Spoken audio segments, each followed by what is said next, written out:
আসসালামু আলাইকুম। আপনারা অনেক রিকোয়েস্ট করেছেন একটা ভিক্টোরিয়ান পিরিয়ড নিয়ে ভিডিও বানাতে।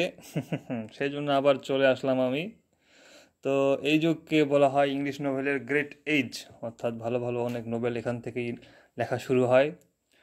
এবং এই যুগের কিছু বৈশিষ্ট্য হচ্ছে ক্লাস কনফ্লিক্ট, অর্থাৎ সমাজের যে বিভিন্ন শ্রেণী আছে সেই শ্রেণীগুলোর মাঝে বৈষম্য, তাদের মধ্যে যে রিলেশন সেটাকে ফোকাস করা হয়েছে। আর রিয়েলিজমকে ফোকাস করা হয়েছে।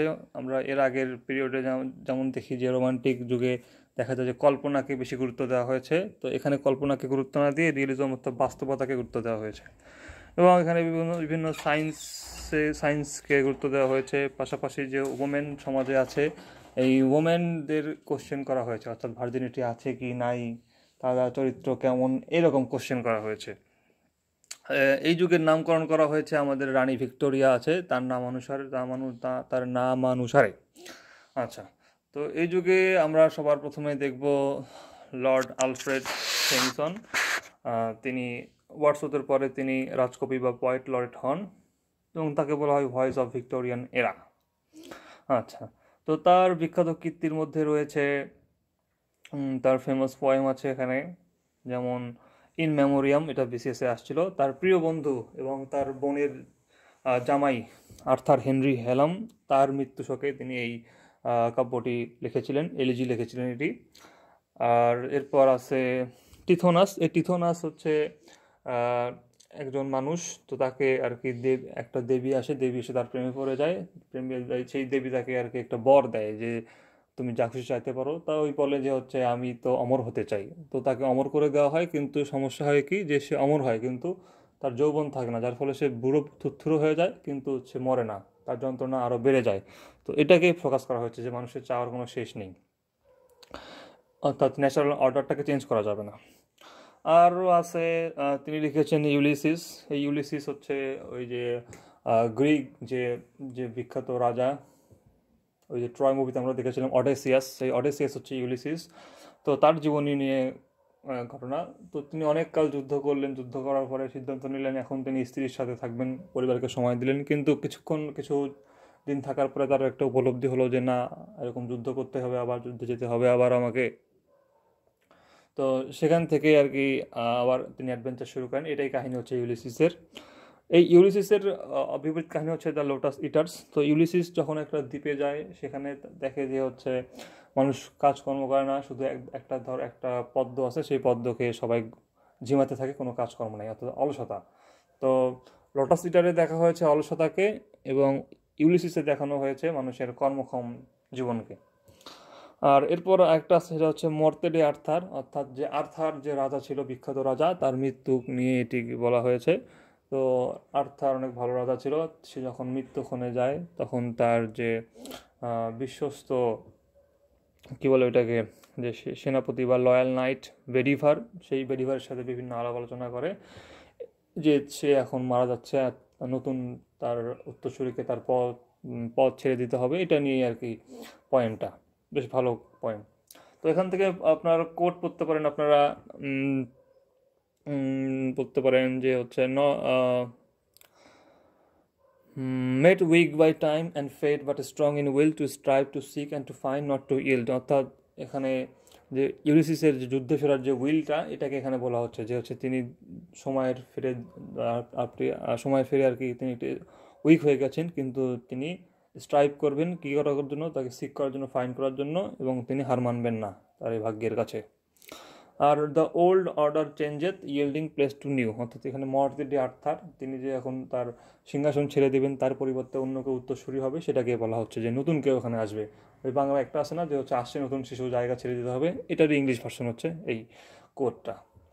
তো আলফ্রেড লর্ড টেনিসন থেকে এটুকু বললে হবে। এরপর আমরা যাই আরেকজন কবি আছেন এই যুগের, রবার্ট ব্রাউনিং। তিনি বিখ্যাত হচ্ছে তার ড্রামাটিক মনোলগের জন্য। অর্থাৎ ড্রামাটিক মনোলগ বলতে বোঝায় একা একাই কোনো একটা চরিত্রের মনস্তাত্ত্বিক বিষয়, কেউ শুনুক আর না শুনুক, বিভিন্ন চরিত্রের মনে কি চলে, তারা কি করতে পারে এরপরে, এরকম আর কি বলা আর কি। এই মনোলগটাকে বলা হয় ড্রামাটিক মনোলগ। যেমন আমরা সিরিজে দেখি যে ডেক্সটার তার এই কাহিনীগুলোকে বলে। তারপর ওই যে আরেকটা সিরিজ আছে লা কাসা দি প্যাবেল, ওখানে যে হচ্ছে ওর নাম কি, ওই যে মেয়েটা যে রিওর গার্লফ্রেন্ড, ও যে আর কি এরকম আহ, কাহিনীটাকে ন্যারেট করে একা একা, এটাকে বলা হয় ড্রামাটিক মনোলগ। আচ্ছা, তিনি তার বিখ্যাত পোয়েম হচ্ছে, এখানে আছে মেন অ্যান্ড ওমেন। এটা তিনি লিখেছেন অমৃতাক্ষর ছন্দে, অর্থাৎ বাংলায় যেমন মাইকেল মধুসূদন লিখেছেন তেমন ইংলিশে তিনি লিখেছেন মেন অ্যান্ড ওমেন। এই মেন অ্যান্ড ওমেনে তিনি তার জীবনের প্রতি রিফ্লেক্ট করেছেন, তার জীবনে তিনি কী কী করেছেন, কাব্য নিয়ে তার মতবাদ কী, তারপর হিউম্যান ইন্টারাকশন কীভাবে হয়েছে, এসব। এরপর আছে মাই লাস্ট ডাচেস, এখানে একজন ডাচেসকে মারার কাহিনী বলা হয়েছে, যেমন সেই যে সে রাজ্যের যে ডিউক তিনি সন্দেহবশত তার স্ত্রীকে মেরে ফেলেন, এই কাহিনীটাই এখানে তুলে ধরা হয়েছে। আর এরপর আছে এন্দ্রে দেল সার্তো। তো এন্দ্রে দেল সার্তো একজন ইতালির একজন বিখ্যাত পেইন্টার। তো তার জীবনে তিনি গ্রেট হতে পারেননি, কারণ তার জীবনে বিভিন্ন কমপ্লেক্সন ছিল, স্ত্রীর সাথে তার সম্পর্ক ভালো ছিল না, এসব কারণেই তিনি গ্রেট হতে পারেননি। তো এই কাহিনী তিনি তুলে ধরেছেন এখানে। এরপর পড়তে পারেন দ্য প্যাট্রিয়ট, এখানে একজন হিরো তার জীবনের বীরত্বের কাহিনী এবং দুর্বলতার কাহিনী তুলে ধরেছেন। একদিন তাকে মানুষ হিরো ভাবতো, পরে তিনি দেখা যেত বিভিন্ন কারণে মানুষ তাকে মনে রাখতো না। এরপর পড়তে পারেন রাব্বি বিন এজরা, এখানে একটা জিউস একটা লোকের কাহিনী তুলে ধরা হয়েছে, তার জীবনের যে গল্পগুলো, তারপর তার ফিলোসফি, স্পিরিচুয়াল গ্রোথ, তারপর ফেইথ, উইজডম, এসব তুলে ধরা হয়েছে। আর রবার্ট ব্রাউনিং থেকে একটা উক্তি খুব গুরুত্বপূর্ণ, সেটা ignorance is not innocence but sin, এটা একটা পাপের মতো আর কি, ইগনোরেন্সটা, অজ্ঞতা। এটুকু বললেই চলবে। এরপর আমরা আসি ম্যাথিউ আর্নল্ড। আচ্ছা, ম্যাথিউ আর্নল্ড, আমরা যে ইন্টারে একটা গল্প পড়েছিলাম সোহরাব রুস্তম, এটা তিনি লিখেছেন। এটা আসলে একটা পয়েম ছিল, সেই পয়েম থেকে গল্পটা করা হয়েছে। এরপর পড়তে পারি আমরা the Scholar Gipsy. Scholar Gipsy হচ্ছে একজন অক্সফোর্ডের স্কলার। তিনি জীবনের আরও ডিপ মিনিং খুঁজতে একটা নদীর ধারে জিপসি পরিবারে যান এবং সেখানে দিন কাটান, সেখানে তিনি লাইফের মিনিং খুঁজে পান। এরপর পড়তে পারেন আরেকটি পয়েম আছে ডোভার বিচ। এই ডোভার বিচ হচ্ছে ইংল্যান্ডের একটা সুন্দর বিচ আর কি, সেখানে বালুর পরিবর্তে পিবেলস পাওয়া যায়, বেশ ভালো জায়গা। তো সেখানেই তিনি দাঁড়িয়ে তার বিলাপকে স্মরণ করেন যে এই স্বার্থপর পৃথিবীতে তার স্ত্রী বা তার বিলাপটি একমাত্র তার আপন, এবং প্রার্থনা করে সে যাতে তাকে ছেড়ে চলে না যায়।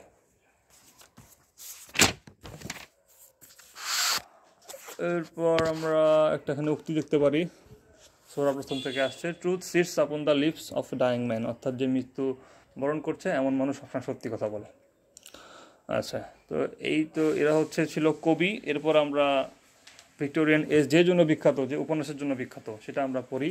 চার্লস ডিকেন্স, অনেক খ্যাতিমান একজন উপন্যাসিক। তাকে বলা হতো বজ নামে ডাকা হতো। তার বিখ্যাত কয়েকটি উপন্যাস হচ্ছে, তার নিজের জীবনী নিয়ে লিখেছেন একটি, সেটা হচ্ছে ডেভিড কপারফিল্ড। অর্থাৎ এখানে তার জীবনের সাথে মিলিয়ে তিনি একজন ছেলেকে, যে হচ্ছে ডেভিড, ছোটোবেলায় তার নিজের বাবা মারা যায় এবং তার যে সৎ বাবা তার কাছে পালিত হয়, তার অ্যাবিউজে তার ছোটোবেলাটা অনেক ভালো কাটে না, এবং এখান থেকে সে বের হয়ে কীভাবে বড় একজন রাইটার হয় সে কাহিনী এখানে বলা হয়েছে। এরপর আমরা দেখতে পারি এ টেল অফ টু সিটিজ, এটা 46-এ আসছে। এখানে কিন্তু টু সিটিজ বলতে বোঝানো হয়েছে যে লন্ডন এবং প্যারিসকে, অর্থাৎ সেই সময় লন্ডন ছিল একটা শান্তিপূর্ণ শহর, অপরদিকে প্যারিসে তখন বিদ্রোহ ছিল 1789 সালে, ওই যে বিপ্লবটা হইলো, তারপর বাস্তিল দুর্গের পতন হইলো, সেটাই বলা হয়েছে যে ফ্রান্সের অবস্থা ছিল অনেক খারাপ। তো দুটো বিপরীত সিটিকে এখানে বোঝানো হয়েছে। এরপর অলিভার টুইস্ট একজন বালক অলিভারের কথা বলা হয়েছে। সে আসলে ছিল একজন অনেক ধনী পরিবারের ছেলে, কিন্তু ভাগ্যচক্রে তার জীবনের বিভিন্ন কাহিনীর ফলে সে জেলখানায় যায়, জেলখানায় থেকে আবার একটা অ্যাবিউসিভ একটা ওয়ার্কশপে যায়। তো এইসব কাহিনী নিয়ে তার জীবনের কাহিনী বলা হয়েছে এখানে। আর এরপর পড়তে পারি আমরা দ্য গ্রেট এক্সপেকটেশন, এটাও একটা নোভেল, যেখানে পিপ নামে একটা ছেলে থাকে। এই পিপ হচ্ছে এস্তেলাকে পেতে চায়। তো এই পিপ অনেক কি গরিব ফ্যামিলি, অরফান একজন, কিন্তু সে চায় একজন, তার অনেক বড় বড় এক্সপেকটেশন আসে, এই জন্য নাম হয়েছে কি গ্রেট এক্সপেকটেশনস।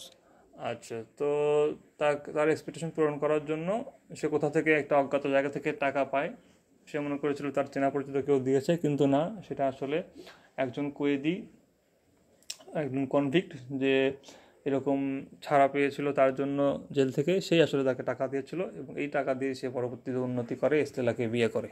এই হচ্ছে এই চারটে এখান থেকে মোটামুটি পড়লে হবে। এর পাশাপাশি খুব যদি পড়তে চান তাহলে এ ক্রিসমাস ক্যারল পড়তে পারেন আর হার্ড টাইমস পড়তে পারেন একটু, এটা পড়লে এনাফ। আচ্ছা, তার একটা উক্তি আছে, charity begins at home and justice begins at next ডোর। এরপর এটা গেল কবিতা। কবিতা যারা কবি ছিলেন তাদের, সরি, কবিতা তো আগে হয়ে গেল, যেখানে তো ছিল উপন্যাসিক। আচ্ছা, এরপর উপন্যাসিক আবার একটা আছে, তিনি হচ্ছেন উইলিয়াম মেকপিস থেকারি। তিনি কিন্তু মনে রাখতে হবে ইন্ডিয়ান ছিলেন, আবার একজন ব্রিটিশ নোবেলিস্ট ছিলেন। তার ভ্যানিটি ফেয়ার, এটা অনেক গুরুত্বপূর্ণ নোবেল। ভ্যানিটি ফেয়ার অনেক গুরুত্বপূর্ণ নোবেল, বিসিএসে আসছে। এটা এই জন্য গুরুত্বপূর্ণ কারণ এই নোবেলে কোনো নায়ক নেই। নায়ক নেই কীভাবে, যে ধরেন এখানে সবগুলো ক্যারেক্টারকেই তাদের নিজস্ব দৃষ্টিভঙ্গি থেকে দেখানো হয়েছে, অর্থাৎ কে ভুল কে ঠিক এটা আসলে লেখক ঠিক করে দেননি, এটা যারা পাঠক থাকবে তাদেরকেই ঠিক করতে হবে এখানে কে ভুল হচ্ছে আর কে হচ্ছে এখানে ঠিক। তো এই জন্য এখানে কোনো নায়ক নেই। ভ্যানিটি ফেয়ার একটা কী বলবো, এটা একটা অনন্য একটা উপন্যাস। আচ্ছা, তারপর আর পড়তে পারেন থমাস হার্ডি পড়তে পারেন। থমাস হার্ডি তিনি ছিলেন ঔপন্যাসিক এবং তার বিখ্যাত কবিতা অ্যাট অ্যান ইন, অর্থাৎ একটা সরাইখানায়। তো তার বিখ্যাত নোভেলের মধ্যে আছে দ্য টেস অফ দ্য আরবারভাইলস, অর্থাৎ টেস হচ্ছে একটা মেয়ের নাম যে কোনো একটা বাসায় কাজ করে আর কি। তো ওই বাসার আর কি যে অ্যালেক আছে, ওই অ্যালেক আর কি, অ্যালেকের দ্বারা সে এক্সপ্লয়েট হয় এবং এই এক্সপ্লয়েট হওয়ার ফলেই পরে যখন এই টেস অন্য কাউকে বিয়ে করতে যায় তখন তার বিয়ে হয় না, কারণ তার ভার্জিনিটি আগেই নষ্ট হয়ে গেছে। এই যে আমরা পড়ছিলাম যে হচ্ছে আপনার ভিক্টোরিয়ান যুগের বৈশিষ্ট্য কি, যে এখানে নারীর ভার্জিনিটিকে মানে অবজেক্টিফাই করা হয় আর কি, যে ভার্জিনিটি থাকলে বিয়ে হবে, না হলে হবে না, এরকম করে বলা হয় আর কি। তো এই কারণে এই টেসের বিয়ে হয় না, পরে এই টেস যা প্রতিশোধ নেয় ওই অ্যালেককে মেরে ফেলে। এটাই হচ্ছে কাহিনী টেস অফ দ্য আরবারভাইলস, দি আরবারভাইলস। এরপর আমরা আসি the return of the natives. The return of the নেটিভসে এখানে হচ্ছে ইলম ইউব্রাইট, তিনি হচ্ছে অনেকদিন শহরে থাকার পরে গ্রামে যায়, গ্রামে গিয়ে বিয়ে করে। এই যে তিনি গ্রামে ফিরে গেলেন এটাকেই বলা হচ্ছে the return of the natives. তো গ্রামে ফিরে যায়, তার লাইফে বিভিন্ন ধরনের সমস্যা দেখা যায়, এই সমস্যাগুলোকে এখানে তুলে ধরা হয়েছে। এটা হচ্ছে the return of the natives উপন্যাস। আর তার আগের উপন্যাস হচ্ছে টেস অফ দ্য আরবারভাইলস, দি আরবারভাইলস, এই জন্য উপন্যাস। এরপর আমরা আসি জর্জ এলিয়ট। এখানে শুধু তার নামটা পড়তে হবে, তিনি কিন্তু আসলে ছিলেন মহিলা মানুষ, কিন্তু যেহেতু ওই আমলে মহিলাদের লেখা যেত না বা পাবলিশ হতো না, এই জন্য তিনি লিখেছেন ম্যারি অ্যান ইভেন্স, এই জন্য তিনি জর্জ এলিয়ট নামে লিখেছেন, কিন্তু তিনি আসলে ম্যারি অ্যান ইভেন্স। ওকে, এরপর আমরা অস্কার ওয়াইল্ড পড়তে পারি। তার জন্ম কিন্তু আয়ারল্যান্ডে, এটা আসতে পারে আইরিশ কবিকে, আইরিশ নাট্যকারকে, এরকম আসতে পারে। তো তার পড়তে পারি আমরা অ্যান আইডিয়াল হাজব্যান্ড, এটা পড়লেই হবে। এরপর আমরা পড়তে পারি আলেকজান্ডার ডুমাস, তার কিন্তু থ্রি মাস্কেটিয়ার্স, এটা নিয়ে অনেক মুভিও হয়েছে, তো এটা আপনারা দেখতে পারেন। এবং এই আলেকজান্ডার ডুমাস ইনি কিন্তু নাম থেকে বোঝা যায় ইনি একজন ফরাসি ছিলেন, ফরাসি উপন্যাসিক ও নাট্যকার ছিলেন। তো এখানে বলে রাখা ভালো যে শুধুমাত্র যে আমরা তিনজন পড়লাম, যে প্রথমে তিনজন, এই যে আপনার রবার্ট ব্রাউনিং, তারপর ম্যাথিউ আর্নল্ড আর আলফ্রেড টেনিসন, এই তিনজন বাদ দিয়ে বাকিরা কিন্তু সবাই ছিল এরকম নোভেলিস্ট। যেহেতু এটা নোভেলের যুগ, এই জন্য এটা কিন্তু তারা সবাই ছিল নোভেলিস্ট। আর এরপর আমরা পড়তে পারি এডগার অ্যালান পো, তিনি ছিলেন একজন আমেরিকান, শর্ট স্টোরি লিখতেন। এবং তার থেকে মনে রাখতে হবে না, তার থেকে মনে রাখার খুব কিছু নাই, শুধু মনে রাখতে হবে তিনি আমেরিকান, এডগার অ্যালান পো। আচ্ছা, এরপর পড়বো আমরা শার্লট ব্রন্টি। এই শার্লট ব্রন্টি তারা তিন বোন আর কি, দুই বোন মোটামুটি বিখ্যাত। তো তার বিখ্যাত উপন্যাস হচ্ছে জেন আয়রে।